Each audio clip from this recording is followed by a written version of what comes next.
Nós vamos neste momento ouvir a palavra de Deus.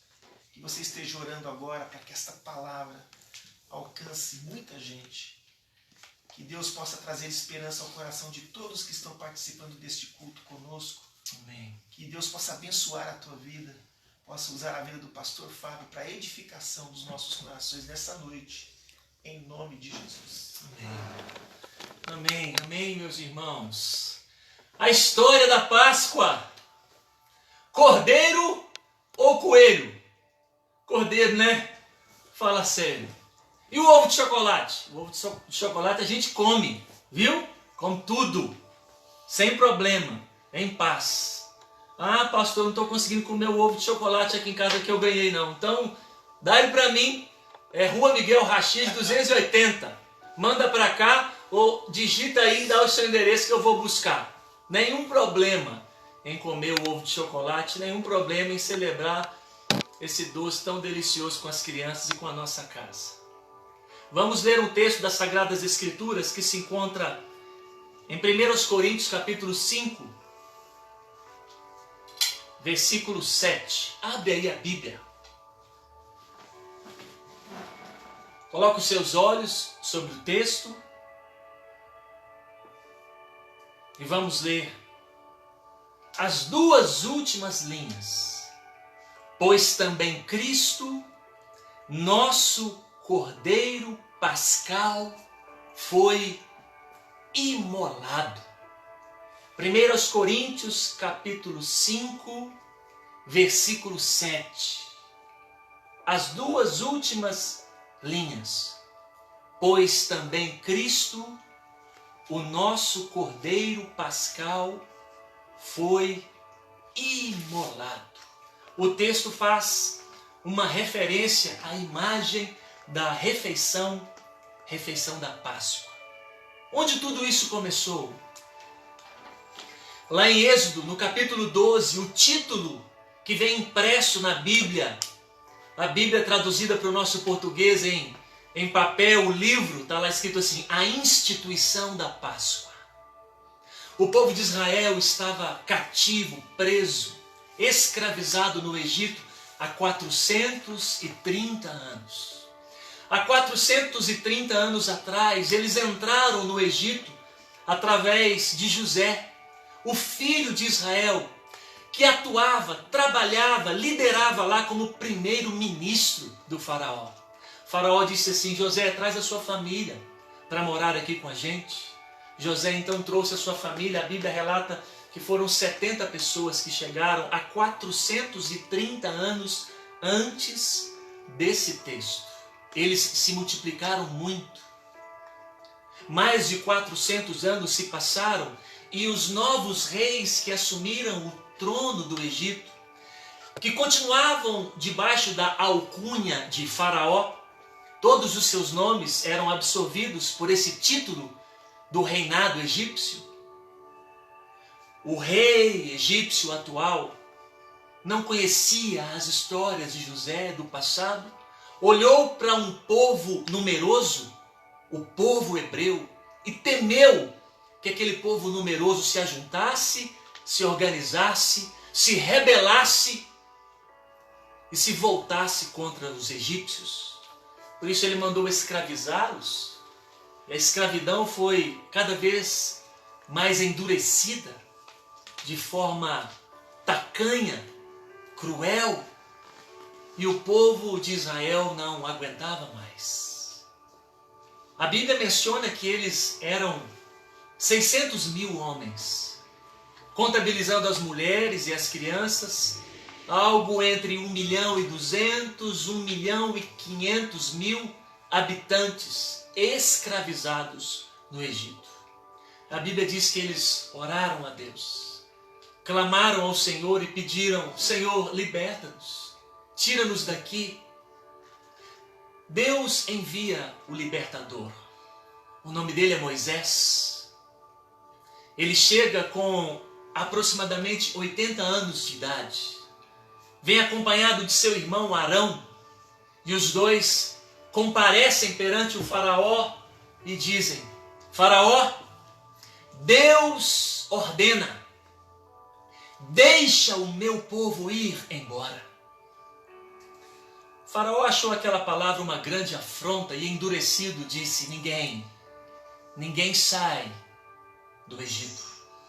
Mesmo Moisés demonstrando poderes sobrenaturais que ele recebeu das mãos do Senhor. Faraó endurecido disse, ninguém sai daqui, ninguém vai embora daqui. Então foram 10 pragas, 10 intervenções em forma de castigo, de punição, enviados pelo próprio Deus sobre toda a nação egípcia. E a décima, a Páscoa do Senhor. Deus chamou Moisés e disse, Moisés, é a última praga, é a última intervenção e esta será final, cabal, destruidora.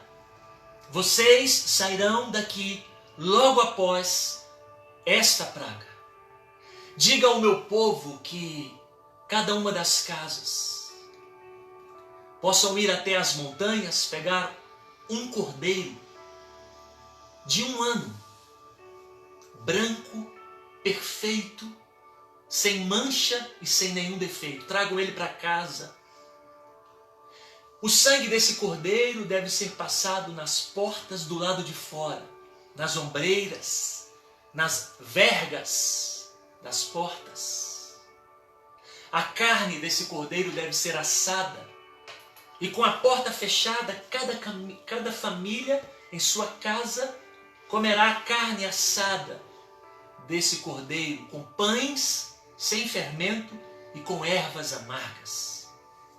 Vá, Moisés, diga ao meu povo que faça isso, porque eu passarei sobre a terra do Egito, passarei por todas as casas, e as casas que não forem marcadas com o sangue desse cordeiro, eu entrarei, e o filho mais velho, o filho primogênito de todas as casas que não tiverem a marca do sangue desse cordeiro, esse filho morrerá.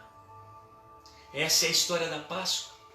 Moisés corre, anuncia a todas as famílias de Israel que assim fazem.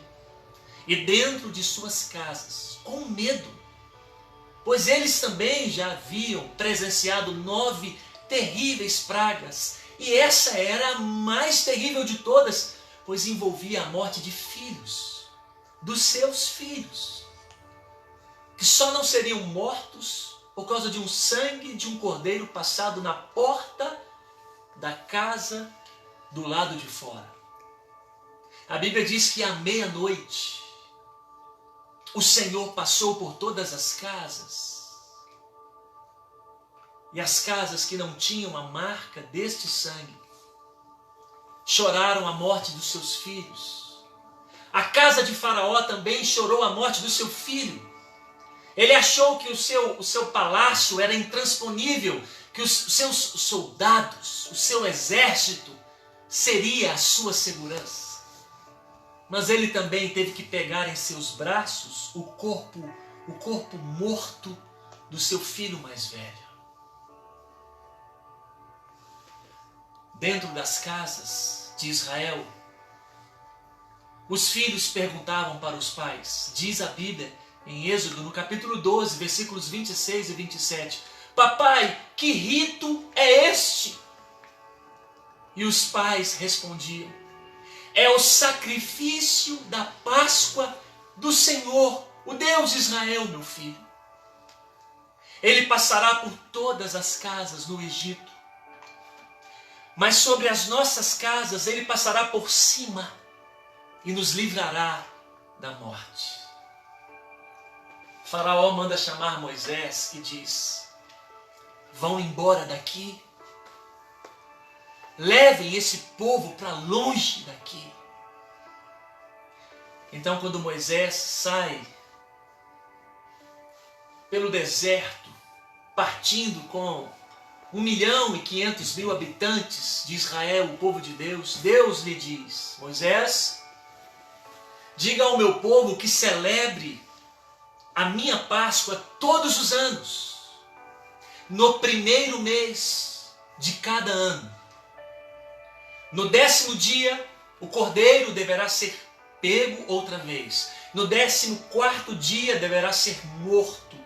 E as famílias dentro de suas casas comerão a Páscoa, a minha Páscoa, para que os seus filhos saibam e nunca se esqueçam que eu, o Deus de Israel, libertei vocês do Egito. E assim, todos os anos, Israel celebra a Páscoa do Senhor.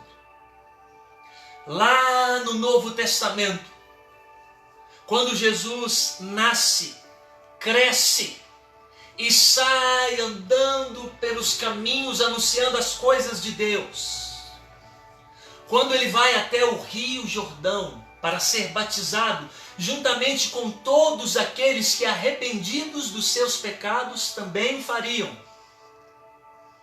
Jesus não tinha pecado, porque ele também precisava passar pelo batismo. Romanos diz que ele é o segundo Adão. O primeiro Adão falhou no jardim. Satanás encontrou-se com o primeiro Adão no jardim e Adão foi derrotado. Jesus, o segundo Adão, encontra-se com Jesus no deserto e Satanás é derrotado. Quando ele é batizado em João Batista, todos nós somos batizados como descendentes de Adão. Ele é o nosso representante que se arrepende diante de Deus em nosso lugar para pagar uma dívida com Deus que ainda estava aberta, ainda estava com o seu débito alto diante do Senhor. Quando Jesus vem, João Batista aponta para ele e diz: Ele. João capítulo 1, versículo 29. Ele é o Cordeiro de Deus que tira o pecado do mundo. O Cordeiro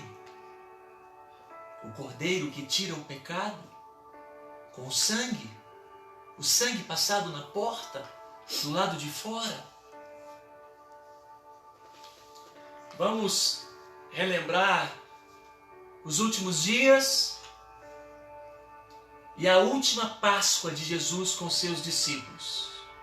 Em João, no capítulo 11, ele está a 30 quilômetros de Betânia, quando recebe a notícia de que o seu amigo estava doente, demora 4 dias, e vem para Betânia para se encontrar com Lázaro.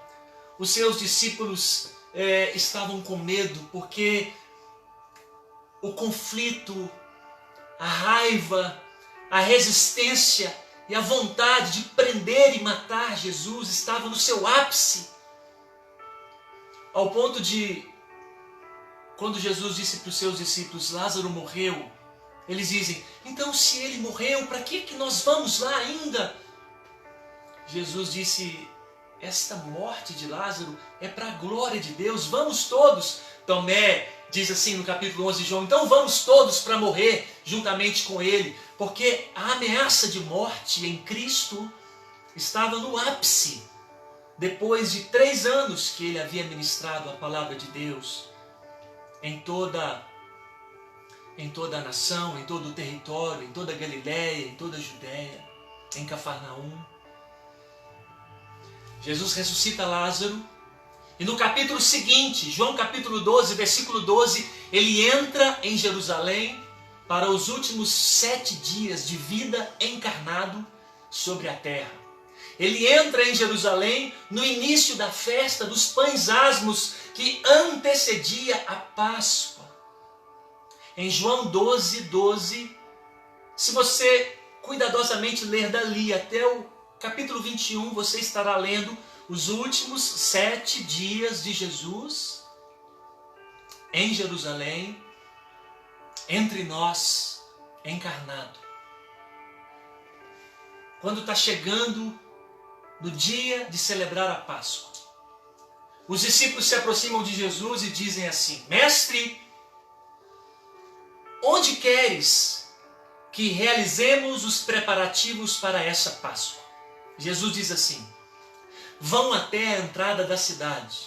Vocês verão um homem com um cântaro, um vaso cheio de água. Sigam esse homem até a casa onde ele entrar.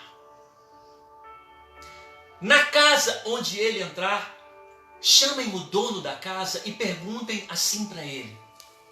O mestre manda lhe perguntar: onde será os preparativos da Páscoa, para que ele possa comê-la com os seus discípulos?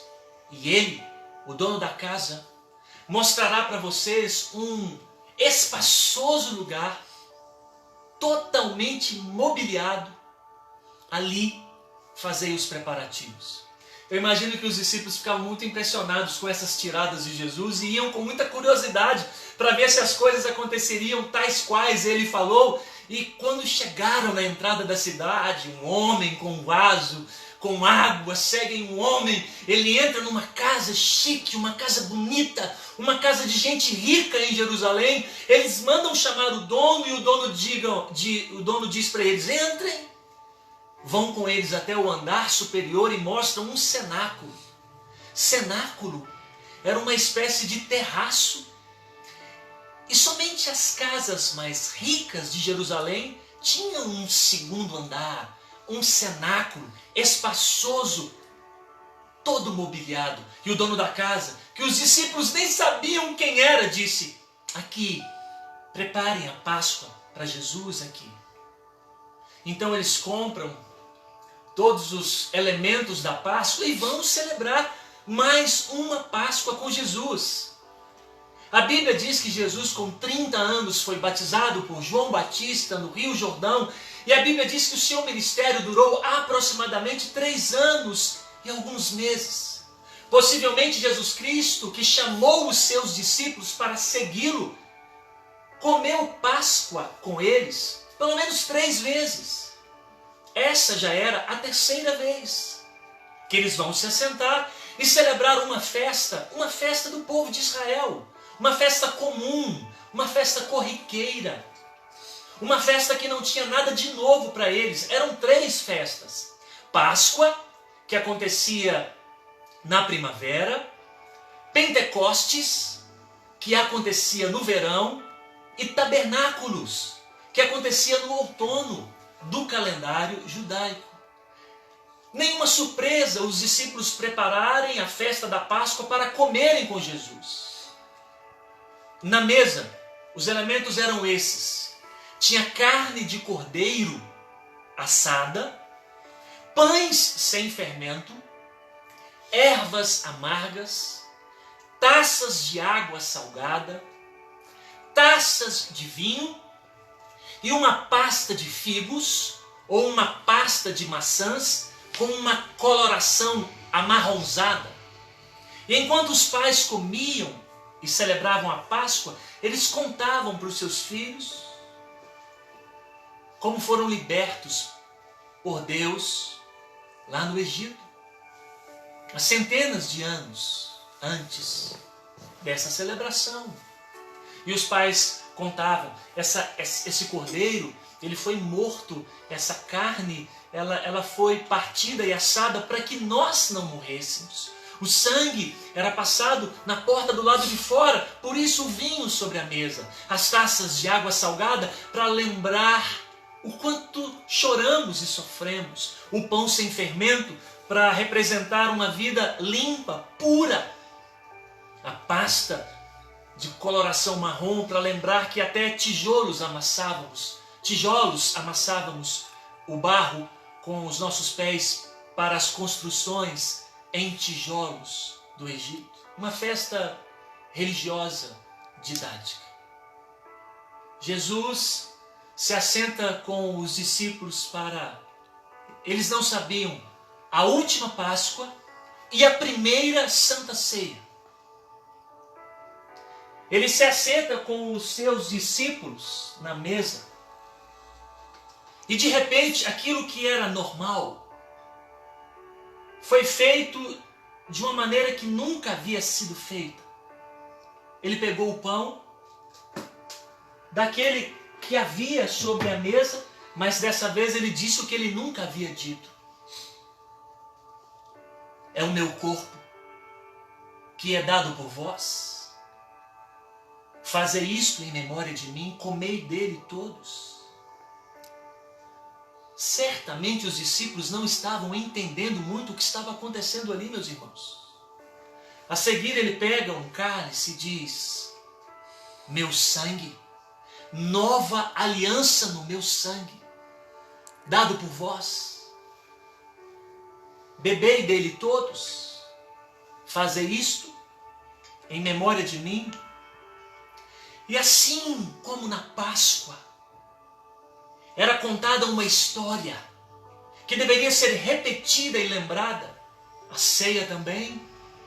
Eles não sabiam que a última Páscoa também estava sendo a primeira ceia, a primeira Santa Ceia. Meus irmãos, nós estamos na quinta-feira à noite, nesse pedaço da história. A celebração da Páscoa acontecia tipo nós fazemos a nossa ceia de Natal. O Natal sempre é no dia 25 de dezembro, mas a gente janta com a família na noite anterior, não é assim que a gente faz? Nós não jantamos no 25, nós jantamos no 24. A Páscoa era realizada assim. A ceia do Cordeiro era realizada na noite anterior à Páscoa. Então nós estamos na quinta-feira à noite. Quando ele termina esse momento, meus irmãos, a gente tem que lembrar que os discípulos eles estão lá dentro do filme.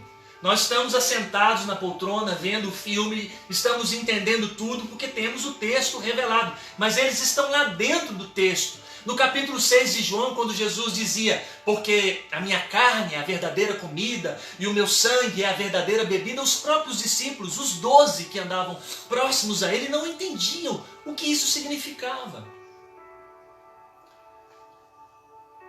Logo a seguir, após ministrar a ceia na festa da Páscoa, naquela casa de um rico de Jerusalém, ele olha para os discípulos e diz assim: em verdade vos digo, um dentre vós me trairá. E eles começaram a perguntar uns para os outros: porventura sou eu, Senhor. E enquanto estão perguntando, a Bíblia diz que Pedro fez sinal para João. Já sentou em mesa de família, onde está todo mundo conversando, e você faz um sinal para alguém do outro lado e os outros não veem? Certamente foi assim. Eles estavam conversando e Pedro fez um sinal para João, porque João estava sentado do lado de Jesus. Pedro disse assim: pergunta para ele. Pergunta para ele quem vai trair. A Bíblia diz que João reclina a sua cabeça no peito de Jesus. Assim como quando nós estamos em família, se alguém conversa com alguém próximo ao ouvido, só os dois ouvem. E João perguntou: mestre, quem irá te trair? Judas estava do outro lado.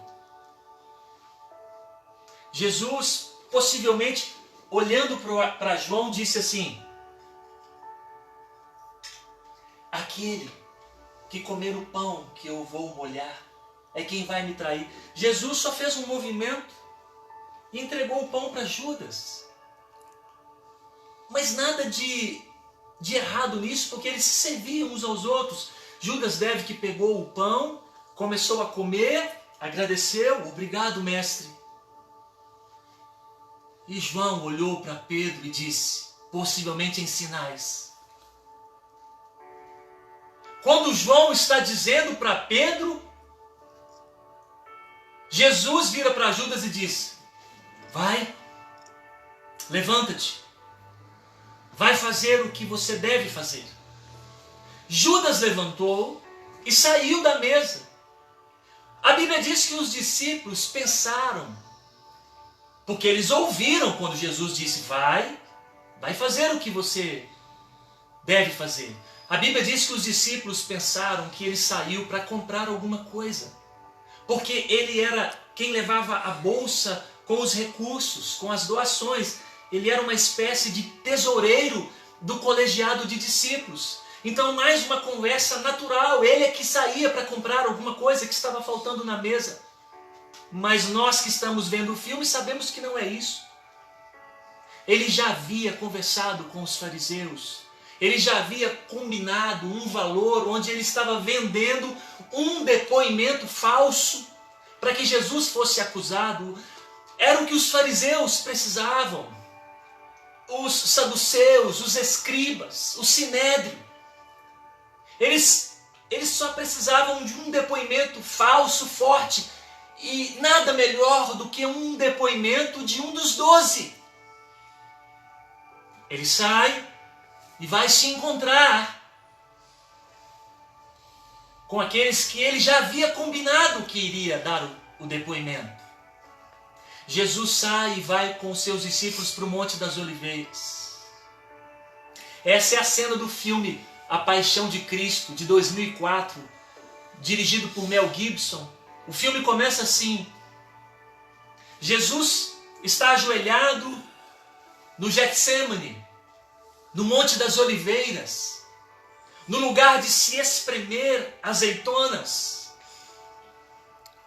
Ele sai da festa da Páscoa e vai para ali orar e chama os discípulos: venham orar comigo. E mais uma vez, nada de sobrenatural, nada de diferente, eles iam para lá orar constantemente. E agora nós já estamos entrando na madrugada da sexta-feira, do dia da Páscoa. Jesus sai para orar um pouco sozinho. Quando volta, Pedro está dormindo. Diz: Pedro, ore comigo um pouco mais. E vai orar. E quando volta, eles estão dormindo de novo. E quando ele volta para orar, Judas chega com os soldados do Sinédrio. E ele precisa dar um beijo em Jesus para que os soldados possam distinguir quem é Jesus. De tão misturado com os discípulos que ele estava. Após beijá-lo, Jesus então é preso, manietado, e iniciam-se as punições e as torturas. Estamos de madrugada, na madrugada da sexta-feira, onde eles vão a Anás, levam Jesus, estava tudo montado para um julgamento rápido. O julgamento acontece, ele é condenado, tinha depoimento suficiente para isso.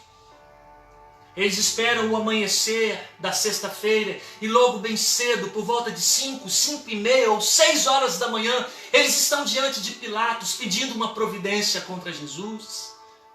Pilatos tenta se desvencilhar, mandando ele para Herodes. Herodes volta ele para Jesus.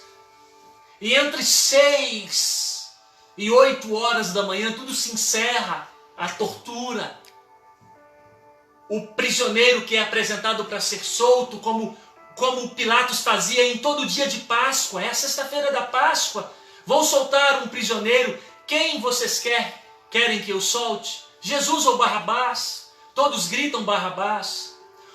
Um bandido é liberto no lugar de Jesus. Barrabás somos nós. Barrabás sou eu. Barrabás não é o outro. Barrabás é você, condenado, preso. A libertação já está em pleno curso. Antes de colocar a cruz em seus ombros, antes de subir e ser pregado no Gólgota, o primeiro bandido é liberto. O primeiro malfeitor recebe a sua absolvição por causa de Jesus. Isso é Páscoa.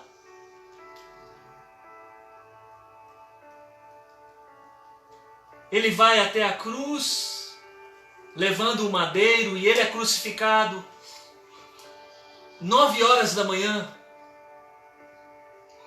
Ele fica pendurado na cruz por 6 horas.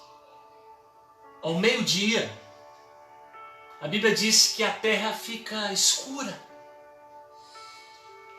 Como naqueles dias de chuva, que ainda é 3 horas da tarde, que parece que já está virando 19 horas. De meio-dia até as 3 horas da tarde. Tudo escuro. Até que Jesus profere a última das 7 frases. Quando pendurado no madeiro, ele diz por último: em tuas mãos eu entrego o meu espírito. 1 Coríntios capítulo 5, versículo 7. Cristo, o nosso Cordeiro Pascal. Páscoa, uma linda história de redenção. Páscoa, uma linda história de amor. Redenção de quem? Redenção significa perdão, libertação. A nossa redenção. Esse pronome possessivo tem que ser meu. Nosso Cordeiro Pascal. Essa história de redenção é minha. É a minha redenção. É a minha libertação. Páscoa, uma linda história de redenção, uma linda história de amor. Porque Deus amou o mundo de tal maneira. Toda essa dolorosa história de redenção está pautada em cima do amor de Deus para conosco. A palavra Páscoa significa passar. Deus passa e poupa as casas que têm sangue, o sangue do Cordeiro, o sangue de Jesus. Quando a justiça de Deus passar pela nossa casa, seremos poupados pelo sangue de Jesus. Expiação, justificação, absolvição, perdão, redenção. A última Páscoa foi a primeira Santa Ceia. O Cordeiro de Deus. Tem sangue de Jesus sobre a sua casa. Estamos todos em casa. Hashtag fique em casa. Hashtag fique na casa coberta pelo sangue. Marcada pelo sangue do Senhor. Vamos encerrar fazendo uma oração. Vamos fazer 2 orações. A primeira. Tem alguém aí, ao vivo, que gostaria de entregar o seu coração para Cristo agora? Quando estamos em culto presencial, a gente chama você para levantar a mão. Às vezes a gente chama você para vir na frente.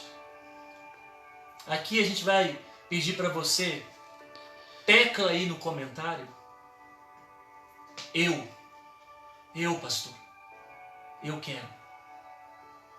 Tem alguém aí que precisa voltar para Deus? Precisa reconciliar-se com o Senhor? Digita aí nos comentários, eu quero fazer isso agora. E você vai fazer uma oração comigo. De repente esse vídeo gravado vai chegar em você e não vamos poder interagir ao vivo, mas gravado. Faça essa oração comigo. Repita ela aí onde você está. A primeira oração, depois fazemos a segunda. Santo Deus, em nome de Jesus, o teu Filho, nesta hora, eu lhe peço, perdoa os meus pecados, passa o sangue do Cordeiro em meu coração, envia sobre mim o teu Espírito Santo e me ajunta com o teu povo, com o teu rebanho. Salva-me por amor do teu nome. Em nome de Jesus. Amém. Vamos fazer uma segunda oração. Senhor amado, em nome de Jesus, nós rogamos ao Senhor que tão grande e eterna salvação preparada antes da fundação do mundo seja forte, seja eficaz sobre as nossas casas, sobre as nossas famílias, em nome de Jesus, o teu Filho. Senhor, há textos lindos em tua palavra que estendem essa salvação para toda a nossa família. Creia no Senhor Jesus e será salva toda a sua casa. Nós queremos esta palavra sobre a nossa casa em nome de Jesus. Queremos essa palavra sobre os nossos filhos, sobre, ó Deus, os nossos pais, sobre as nossas tias, os nossos tios, os nossos primos, as nossas primas. Traga esta palavra de salvação sobre a nossa família. Nós te pedimos. Em nome de Jesus. Amém. Glória a Deus, meus queridos. Mais um culto aqui, ao vivo com vocês. E muita gente boa nos acompanhando aqui na live. A Paula Marques, Pedro Ivo, Deus abençoe vocês. Seu Luiz de Moraes, que alegria, seu Luiz, você está com a gente. Dona Eva, César e a Juliana, Cláudia Borges, Luzia Ferreira, Emílio e família. E aí, Bilão? Deus te abençoe, meu querido. Ivanete Mendes, Givalci, do grupo Vitória em Cristo. A nossa irmã Marli. O Thomas, adolescente da nossa UPA, que bênção. O Fábio Santos. E também o Gustavo, olha aí, ó, participando de longe. Um abraço para você, Gustavo, e para Lara. Também a dona Fátima, muita gente participando, louvado seja Deus. E que Deus abençoe você também. Patrícia Rufina, Eduardo Vieira, que a bênção do Senhor esteja sobre vocês e sobre todos aqueles que escreveram diante da oração que foi feita.